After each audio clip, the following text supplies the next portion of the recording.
پر 21 اکتوبر باندې د هالیوون جوړول دا جایز دي او که ناجایز دي. په اروپا او په امریکا او په دې نور ملکو کې انګریزان او غیر مسلم عیسایان دا چې دي هالیوون جوړوي. هالیوون وایي وسته د دې خلکو عقیده دا ده چې په دې ورځ باندې هغه روحونه راځي، هغه بد روح راځي، بیرته د قبرو څخه راپاسي راپورته کیږي او دغه و حیوانانو ته و انسانانو ته نقصان رسوي. په مختلف شکلو کې دا روحونه راځي واپس انسانانو او حیوانانو ته نقصان رسوي. نو بیا دا خلک پر د ماسکونه ولګوي او دغسې پر د مخونو باندې د پیریانو د جناتو را قسم شکل او اشکال جوړ کړي چې موږ دغه پیریان او د روحونه چې دی هغه بیروو. نو دا چې دی دا د کفر عقیده ده.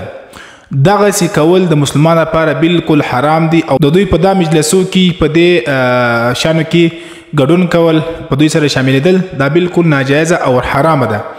او دا عقیده ساتل چې روحونه برته راځي هغه و انسانانو ته تکلیف رسوي دا د کفر عقیده ده. زموږ د مسلمانو عقیده دا ده چې یو واره روح قبض سلو هغه بیا د دنیا ته بیرته واپس بالکل نه راځي، ځکه د دې ګواه د الله قرآن دی، احادیث دی.